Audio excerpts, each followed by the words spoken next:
गीता का एक श्लोक, बुद्धि युक्तो जहाति उभे सुकृत दुष्कृते तस्मा उद्योगाय युज्यस्व योग कर्मशु कौशलम। तो भगवान ये कहते हैं कि अपनी बुद्धि को प्रभु के साथ जोड़कर या जोड़ने की कोशिश कीजिए।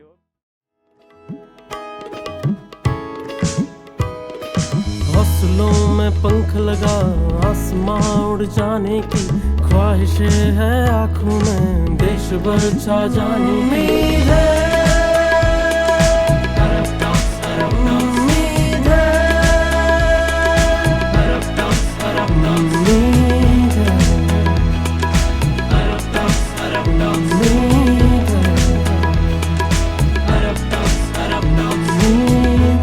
Inspiring stories of humans.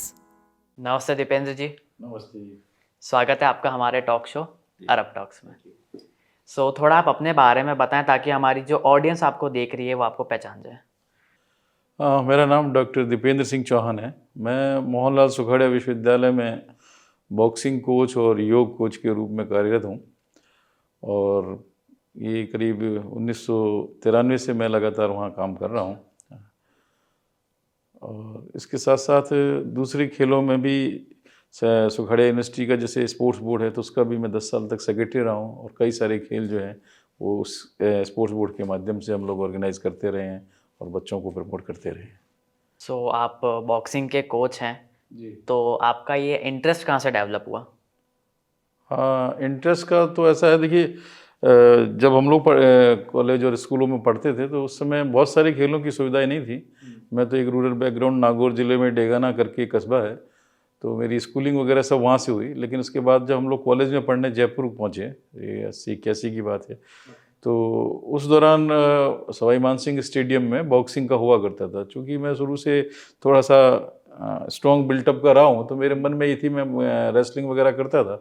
तो बॉक्सिंग के उस समय क्या था कि माइक टाइसन एकदम से तेज़ी से उभर रहे थे, तो उनका अखबारों में जिस तरह से पढ़ते थे और कुछ लिटरेचर जो भी आता था उसके बारे में मालूम पड़ता था कि मतलब ये बहुत ही ज़बरदस्त मुक्केबाज है। साथ में क्या था, उसकी हाइट बहुत कम थी, मतलब बहुत कम इन द सेंस कि जो बाकी के चैंपियन थे उस ज़माने के 6 foot 4 inch, 6 foot 5 inch, 6 foot 6 inch, तो ये 5'11", 5'10" पे थे।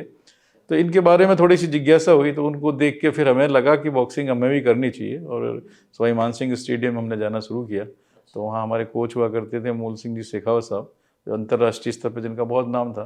तो शुरुआत हमारी वहीं से हुई और उसके बाद फिर उदयपुर आ गए, तो उदयपुर में बॉक्सिंग चलती रही। राजस्थान रिप्रेजेंट करने का 2-3 बार मौका भी मिला। और उसके साथ ही क्या हुआ कि मैं यहाँ पढ़ने के लिए आया था, तो मैं उस समय CTI इंजीनियरिंग करने आया था। लेकिन स्पोर्ट्स की तरफ बचपन से ही कुछ ज़्यादा रुझान था, तो इंजीनियरिंग की पढ़ाई मुझसे उस तरह से मतलब रास नहीं आई और स्पोर्ट्स में थोड़ा सा ज़्यादा रहा। तो लिहाजा क्या हुआ कि एक स्थिति ऐसी भी आ गई कि वो डिग्री जब मुझे लगा कि कंप्लीट नहीं होगी तो थोड़ा सोचना भी पड़ा, क्योंकि पेरेंट्स जो हमारे वहाँ गांव मतलब डेगाना से जो कर रहे थे हमारे लिए, तो मुझे ये लगा कि ये बड़े निराश होंगे कि यार हमने तो इंजीनियरिंग करने के लिए भेजा था बच्चे को और ये तो कुछ भी नहीं कर रहा है। तो मीनवाइल हमारे जो इंजीनियरिंग कॉलेज के जो स्पोर्ट्स डायरेक्टर थे, तो उनको मेरे चूँकि स्पोर्ट्स ज़्यादा करता था तो उनको मेरे बारे में बहुत कुछ मालूम था। तो एक बार वो खुद ही बोलते हैं कि भाई तुम इतना अच्छे स्पोर्ट्समैन हो और ये इंजीनियरिंग तुमसे हो नहीं रही है, तो दैट्स वाई एक काम क्यों नहीं करते हो कि NIS national institute of sport Patiala, वहाँ बॉक्सिंग का ज्वाइन कर लो कोर्स, तो कोच बन जाओगे। तो उस ज़माने में सिलेक्शन होना और कोच बनना एक बड़ी बात समझी जाती थी।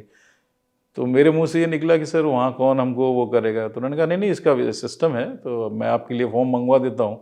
तो हिरेन साहब ने वो फॉर्म मंगवाया और वो फॉर्म भर के मैंने भेजा, तो मुझे कॉल मिल गया। उस समय आतंकवाद चरम सीमा पे था पंजाब के अंदर, 1990 की बात है ये, और कुछ इस तरह की वहाँ पटियाला में घटनाएं भी हुई थी। तो यहाँ से जाते समय थोड़ा सा सबके मन में रहता ही है, हमारे भी मन में था, लेकिन पहुँचे, सरकार की व्यवस्थाएं थी और वहाँ सेलेक्ट हुए और कोच का कोर्स किया और कोर्स करके वापस उदयपुर सुखाड़िया यूनिवर्सिटी में ही मुझे मौका मिल गया। आप बॉक्सिंग के अलावा भी और कौन कौन से गेम्स खेलते हैं? देखिए, जब स्कूल कॉलेज टाइम था तो उस समय मैं बॉक्सिंग के अलावा क्रिकेट, बैडमिंटन और एथलेटिक्स, इन सभी, और इसके अलावा रेसलिंग, इन सभी खेलों में पार्टिसिपेट करता था और मेरा लगभग सब में अच्छा स्तर था। साथ में योग भी चलता था, क्योंकि योग तो क्या कि बचपन से ही एक वो घरों में सबको छोटा मोटा सिखाया जाता है, तो करने के लिए प्रेरित भी किया जाता है, तो हल्का फुल्का योग भी करते थे, थोड़े 2-4 आसन, कुछ थोड़ा सा ध्यान का वो। तो लेकिन ये नहीं मालूम था कि आगे चल के योग को भी हम मतलब योग के साथ इतना और इस स्तर पर जुड़ जाएंगे कि सुखाड़िया विश्वविद्यालय को योग में बहुत सारी उपलब्धियां अर्जित होंगी। तो ये सब चीज़ें मेरी स्पोर्ट्स के साथ में चलती रही हैं। तो हमने सुना है कि पढ़ोगे लिखोगे बनोगे नवाब, खेलोगे कूदोगे बनोगे खराब। तो आपका इस पर क्या कहना है? मैं तो इसमें दूसरी साइड वाला हूँ। मैं जो पढ़ोगे लिखोगे नवाब वाली स्थिति के लिए मैं तो कभी ना तो सपोर्ट करूँगा और ना करता हूँ, क्योंकि मेरे जीवन में अगर मैं अपने आप को भी लूँ तो जब मैं स्कूल टाइम में था तो मैं अच्छा पढ़ने वाला था, इंजीनियरिंग तक पहुँचा परसेंटेज के बेस पे। लेकिन खेलों के प्रति मेरा इतना झुकाव था कि मैंने उस वहाँ पहुँचने के लिए, जहाँ पहुँचने के लिए लोग इतना संघर्ष करते हैं और फिर उस डिग्री को ही करते हैं, पर मैं वहाँ जाके भी, मुझे जब इंजीनियरिंग कॉलेज पहुँचा तो उनकी जो स्पोर्ट्स की फैसिलिटी देख के ना मैं इतना खुश हुआ कि मैंने उन लैब की तरफ जाना ही बंद कर दिया जो हमारे से जो कंसर्निंग थी। तो और फिर उसके बाद भी उस समय तो स्पोर्ट्स का इतना नहीं था, ये जैसे ये कहावत चली आ रही थी, लेकिन धीमे धीमे पूरा का पूरा मेरा करियर जो है वो स्पोर्ट्स का ही है और आई एम डूइंग वेल। मतलब और मैंने तो अपने बच्चों को भी, जो मेरे 2 बेटे हैं, दोनों को भी मैंने कभी इस पढ़ाई के लिए ज़्यादा स्ट्रेस नहीं किया। दोनों अच्छा खेले, राष्ट्रीय स्तर तक खेले और एक तो अभी राष्ट्रीय स्तर पर काफ़ी मेडल्स जीत चुका है, इंटरनेशनल होने की संभावना है, उसकी कोशिश कर रहा है। तो लेकिन अब देखिए आपकी स्पोर्ट्स में भी बहुत ज़बरदस्त कैरियर है। अब जब हमने शुरू किया था उस समय ऐसा नहीं था, लेकिन अब ये स्थिति है कि अगर आप क्रिकेट के अलावा दूसरे खेलों को भी देख लें, जिस तरह से उनकी लीग्स वगैरह शुरू हो रही हैं, तो आपका जो यूरोपियन कंट्रीज हैं या अमेरिकन कंट्रीज हैं, उन खिलाड़ियों का जो स्टैंडर्ड है उसी लगभग उस तरह से पैसा वो अब यहाँ भारत में भी अर्न करने लग गए हैं। तो अब ये कहना कि पढ़ोगे लिखोगे तो ही नवाब बनोगे, ऐसा नहीं है। अगर आप ढंग से अच्छे से खेलते हैं तो नवाब बनने के चांस ज़्यादा जी। जो आजकल का यूथ है वो ई स्पोर्ट्स की तरफ ज़्यादा जा रहा है और फिजिकल एक्टिविटीज़ है वो कम होती जा रही है, तो ऐसे में आप यूथ को क्या एडवाइस देना चाहोगे? एडवाइस देने से पहले मैं ये कहना चाहूँगा कि देखिए 2 चीज़ें हैं। जो फिजिकल एक्टिविटी करना हर व्यक्ति के लिए कंपलसरी है। पुराने टाइम में तो क्या था कि संसाधन इतने नहीं थे, तो उनकी जो दैनिक दिनचर्या जो थी ना, उसमें ही इतना उनसे वर्कआउट हो जाता था कि उनका काम चल जाता था। अब स्थितियाँ क्या है कि फैसिलिटीज़ बढ़ गई हैं। अब हम लोग जब पढ़ते थे तो हम पैदल भी जा रहे थे, साइकिल से भी जा रहे थे, लेकिन आज के ज़माने में क्या है कि मोटरसाइकिल से जाएंगे, कार से जाएंगे, तो ना तो उनका वॉक हो रहा है, उसके अलावा फिर क्या स्पोर्ट्स के लिए भी ग्राउंड्स की तरफ उनका जाना का नहीं होता। और इतने सारे जो आपकी ई स्पोर्ट्स डेवलप हो गए हैं, बच्चा बचपन से ही मोबाइल पर इतनी चीज़ें करने लग गया है कि उसको फिजिकल एक्टिविटी की तरफ रुझान नहीं है। लेकिन इसका सबसे बड़ा दुष्प्रभाव क्या हो रहा है कि एक बार तो वो हो सकता है अच्छा अचीव कर लें, अच्छी पोजीशन पा लें, लेकिन आप ये भी देखिए कि अगर आप डॉक्टर्स के यहाँ जाके देखेंगे तो 25 साल से ऊपर वालों के साथ में बहुत सारी प्रॉब्लम्स आना शुरू हो गई हैं। उनको हाई बीपी रहने लग गया है, उनको हार्ट की प्रॉब्लम होने लगी है। और इस सब की वजह क्या है? इस सब की वजह है कि आप फिजिकल एक्टिविटीज़ नहीं कर रहे हैं और ग्राउंड से दूर हैं। तो मेरा तो ये कहना है पेरेंट्स के ऊपर, पहले बच्चों से पहले तो मैं पेरेंट्स को कहना चाहूँगा कि वो जल्दी से मोबाइल मुहैया तो करा देते हैं, लेकिन उसके साथ में इस बात का भी ध्यान रखें कि उनका बच्चा सुबह शाम में से दोनों में से कम एक समय ग्राउंड पर 1 से 2 घंटे एक्टिविटी करता है, तभी वो जाके आगे सक्सेस होगा। क्योंकि पैसा आप बहुत सारा कमा लेंगे, लेकिन आप बीपी, डायबिटीज और हार्ट के पेशेंट हो गए तो उनका उपयोग ही नहीं कर पाएंगे। तो दैट्स वाई क्या है कि अगर आप एंजॉय करना चाहते हैं पूरी लाइफ को, जो अर्न करते हैं जिस मनी को, तो उसके लिए आपको फिजिकली रूप से फिट होना बहुत ज़रूरी है। तो इसके लिए बच्चों को आप इंस्टेंट करें स्कूली टाइम से ही कि वो थोड़ा सा खेलों की तरफ भी रुझान रखें और उनकी प्रोग्रेस रिपोर्ट भी देखें उस मामले में, तो ज़्यादा अच्छा रहेगा। तो हम देखते हैं कि आजकल जो यूथ है वो क्रिकेट और कुछ टाइम से फुटबॉल की तरफ बहुत ज़्यादा अट्रैक्टेड रहता है, तो ऐसा क्या रीज़न है कि लोग इसमें ज़्यादा जाते हैं? देखिए 2 चीज़ें होती हैं। एक तो जैसा अभी अपन कह रहे हैं कि उसमें स्कोप ज़्यादा है, scope in the sense scope कि जिस खेल में पैसा ज़्यादा मिलता है, और दूसरा क्या कि मीडिया का युग है, तो जहाँ कवरेज ज़्यादा है, मतलब चाहे अभी मीडिया की जितने भी नए मोड आ चुके हैं, सोशल मीडिया भी आ चुका है, तो जहाँ कवरेज ज़्यादा मिल जाता है तो लोगों का अट्रैक्शन और बच्चों का अट्रैक्शन उस तरफ ज़्यादा हो जाता है। तो इसी वजह से क्रिकेट के बाद में अब फुटबॉल और दूसरे खेल तो है, उन पर यूथ हमारा अट्रैक्ट होने लग गया है। सो आपने शुरू में मेंशन किया योग के बारे में, तो आजकल हम देख रहे हैं कि योगा का जो ट्रेंड है काफ़ी ज़्यादा आ चुका है, तो ऐसा क्यों है? एकदम से योगा कहाँ से आया? देखिए, योग का ऐसा है कि जैसे थोड़ा सा मैं ब्रीफ करना चाहूँगा कि मैंने जैसे आपको बताया कि बचपन में हम लोग ऐसे ही मतलब एक वो चाहे स्कूल में ले लें ऐसा हल्का-फुल्का योग करते रहते थे। तो अब धीमे-धीमे क्या हुआ कि जो आपने अभी कहा कि फिज़िकल एक्टिविटीज़ की तरफ लोगों का रुझान कम हो गया और इसकी वजह से क्या हुआ कि डॉक्टर्स, क्लिनिक और इन पे जाना प्रेशर ज़्यादा पड़ने लग गया और जब वहाँ जाने लगे तो लोगों को मालूम पड़ा कि भई हमारे साथ ये प्रॉब्लम आ रही है। अब देखिए इस तरह की बीमारी हो गई स्ट्रेस और स्ट्रेस क्या है आज के यूथ में, चाहे वो जब ड्यूरिंग स्टडीज़ मतलब जब वो इसके स्कूल में पढ़ रहे हैं, तो पेरेंट्स की जो उनके प्रति जो भावनाएँ हैं, उनके प्रति जो उनके टारगेट्स हैं, तो वो टारगेट उनके अभी अपन अखबारों में पढ़ रहे हैं, कोटा में जहाँ इतना बड़ा कोचिंग का वो चलता है और वहाँ पर उस कोचिंग हब में अब आप देखिए कि सुसाइड केसेस आने लगे। कारण क्या है कि वो स्ट्रेस डेवलप कर दिया है, चाहे अभिभावक हों, चाहे उनका जो पीयर ग्रुप हो, चाहे उनकी सोसाइटी हो। तो दैट्स वाई ये सब चीज़ें हो गई हैं और मैं जहाँ तक बता रहा हूँ आपको कि योग बढ़ाने के पीछे जो मेरा कारण रहा कि मैं बॉक्सिंग कोच था बेसिकली। मैं 7-8 साल 9 साल की कोचिंग करने के बाद में मैंने पीएचडी करने का सोचा था। तो स्पोर्ट्स साइकोलॉजी में मैंने पीएचडी किया, तो उसमें फिजियो और साइको फिजियोलॉजिकल स्ट्रेस के ऊपर मैंने स्टडी की बॉक्सर्स के। तो उस स्ट्रेस की स्टडी करने के दौरान मुझे ये मालूम पड़ा कि योग जो है वो स्ट्रेस को कोप करने का सबसे बड़ा और सबसे प्रभावी साधन है। तो जब योग का था तो उसी समय फिर मेरे को आया कि मैंने कहा इस योग को भी अब अभी तक तो हम कैजुअली करते थे, थोड़ा सा सिस्टम से उसको सीखें। इसके लिए मैं वापस एनआईएस पटियाला से योग का कोर्स किया। उसके बाद से उसमें मैंने योग में मास्टर्स डिग्री भी ली और फिर सुखड़िया विश्वविद्यालय में योग को भी एज ए स्पोर्ट्स और एज ए योग प्रमोट करना शुरू किया।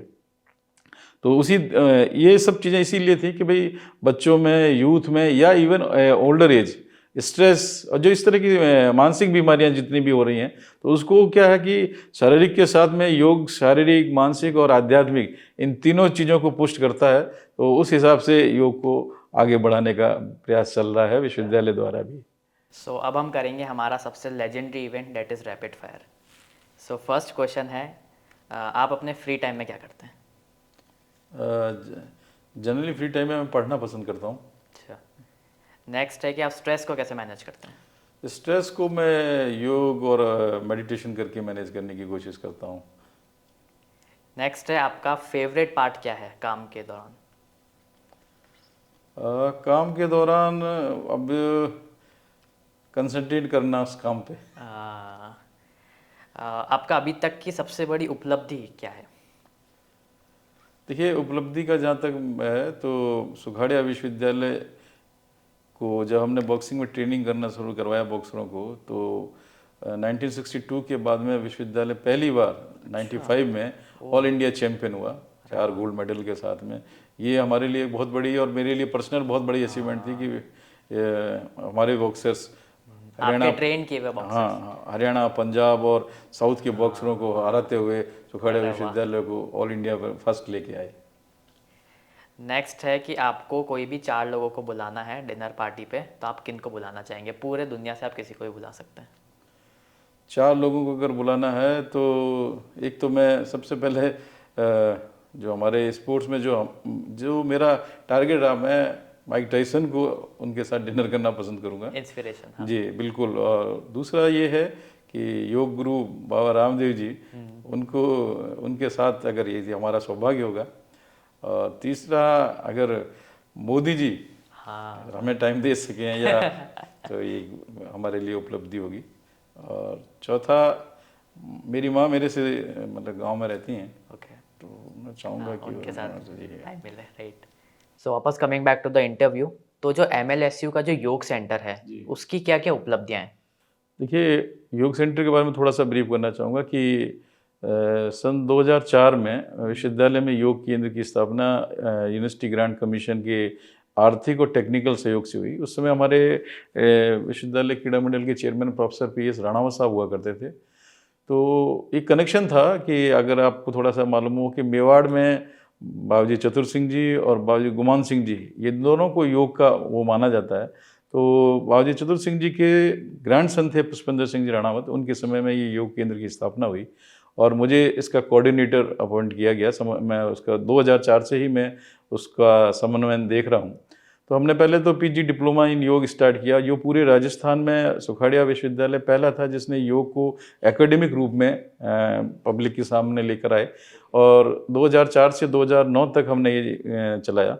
और सबसे बड़ी तारीफ की बात है कि विश्वविद्यालय योग केंद्र की स्थापना जिस दिन नींव का पत्थर रखा जाना था, किस्मत से उस दिन बाबा रामदेव उदयपुर में थे। तो हमने उनको अप्रोच किया, तो ये भी हमारा सौभाग्य रहा कि वो विश्वविद्यालय में आके और यूनिवर्सिटी योग सेंटर की जो बिल्डिंग है उसका फाउंडेशन स्टोन बाबा रामदेव जी के द्वारा रखा गया।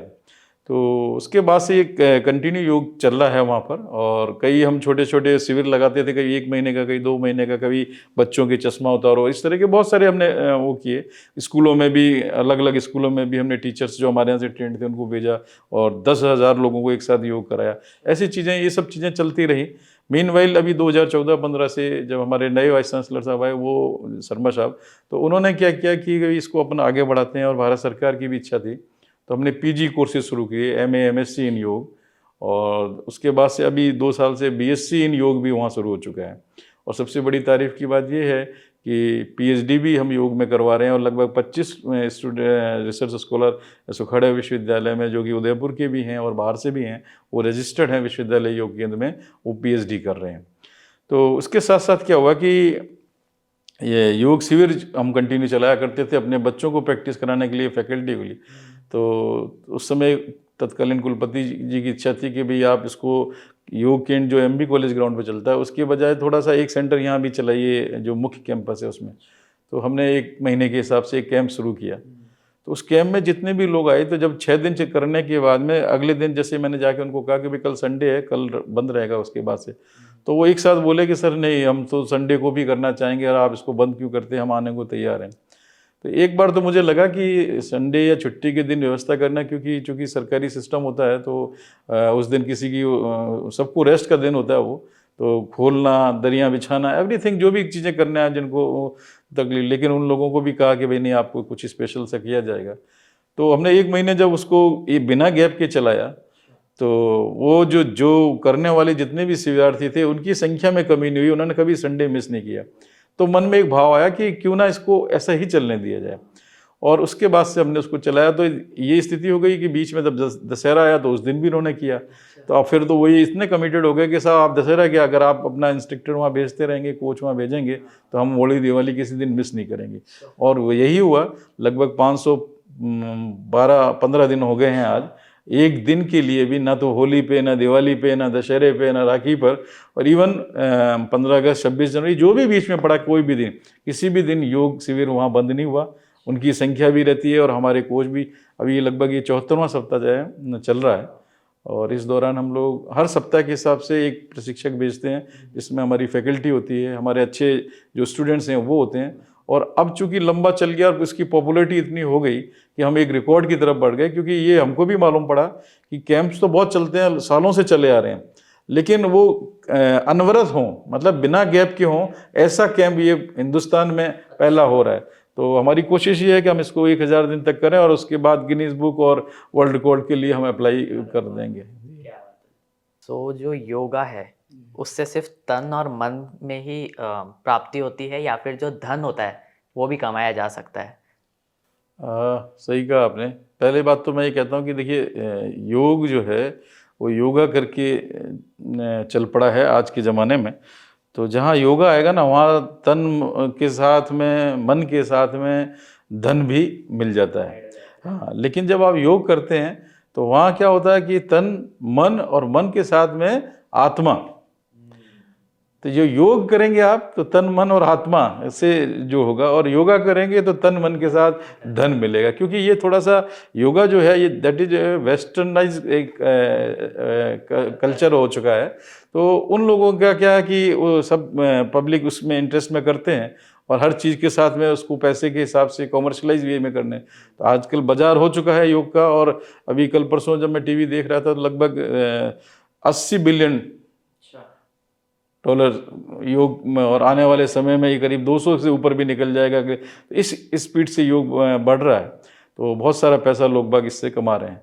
पर जब हम योग की बात करते हैं, तो योग जो है वो शरीर का, मन का और आत्मा का जो मिलन है, जो उनका योग है, दैट इज योग।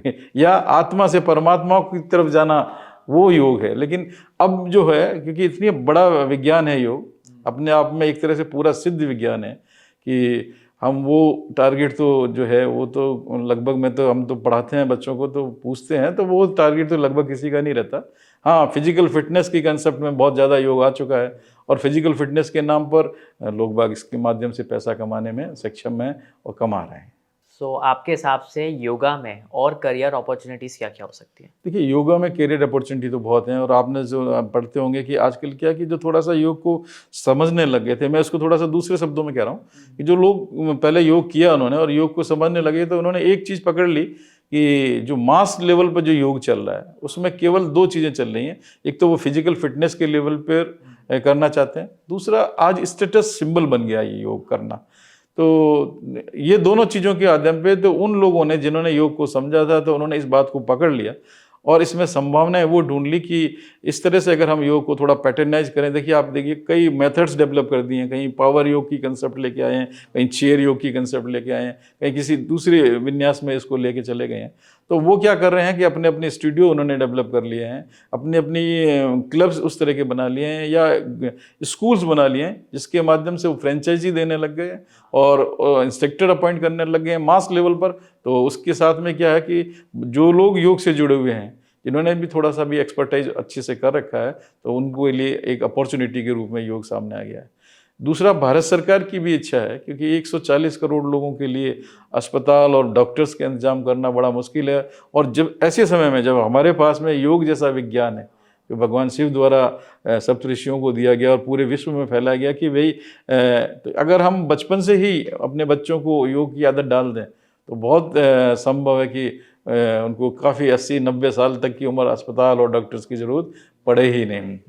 तो दोनों चीज़ें इसमें साथ साथ चल रही हैं। तो सरकार क्या कर रही है कि पूरे विश्वविद्यालयों में योग को कोर्स के रूप में उन्होंने डेवलप कर दिया है, लिहाजा योग के असिस्टेंट प्रोफेसर या टीचर्स अपॉइंट होने लग गए हैं काफ़ी यूनिवर्सिटीज़ में, काफ़ी एजुकेशन इंस्टीट्यूशन में। तो वहाँ पे भी रोजगार और संभावनाएं इनकी बढ़ गई हैं। उसके अलावा रिसर्च वर्क भी शुरू हो गया है, तो उसके साथ भी इसमें संभावनाएं बढ़ गई हैं और कैरियर ओरिएंटेड योग हो चुका है। So thank you Deependra sir हमारे शो पर आने के लिए, और आपने जो इतनी सारी वैल्यूज़ दी है, हम आशा करते हैं कि व्यूअर्स की लाइफ में इससे कुछ ना कुछ वैल्यू ऐड ज़रूर हुई होगी। So before wrapping up the show, मैं चाहूँगा कि आपको हमारे टॉक शो पर आकर कैसा लगा और आप एक एडवाइस क्या देना चाहेंगे जो यूथ आपको देख रहा है?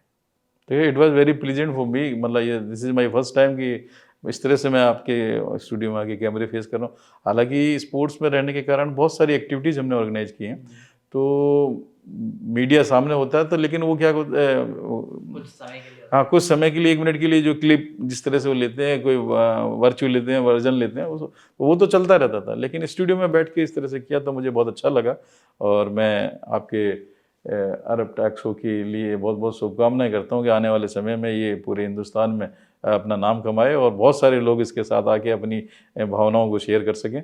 और मेरा मैसेज केवल इतना सही है, देखिए हम चूँकि मैंने आपको पहले ही बताया कि हम जब पढ़ने आए थे तो उस ज़माने में 2 ही चीज़ें हुआ करती थी, अगर आपका बच्चा इंजीनियरिंग में सिलेक्ट हो गया है या मेडिकल में सिलेक्ट हो गया तो इसका मतलब वो जीनियस है, वो स्टूडेंट है, ब्रिलियंट है।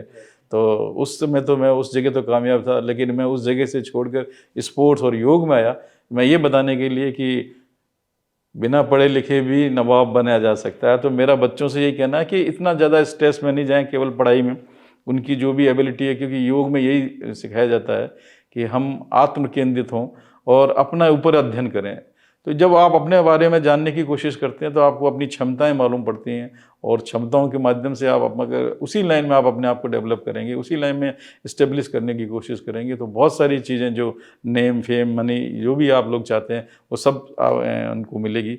पेरेंट्स को अभी मैं यही कहना चाहूँगा कि बच्चों की भावनाओं को पहचानें, उनके अंदर छिपी हुई जो प्रतिभा है उसको डेवलप करने की कोशिश करें, रादर देन इंजीनियरिंग और मेडिकल और जो दूसरे आप एडमिनिस्ट्रेटिव सर्विसेज या दूसरी जो भी चीज़ें उन पर अपनी तरफ से थोपना चाहते हैं वो ना थोपें, बल्कि उनका स्वाभाविक विकास होने दें, इतना कहना चाहूँगा।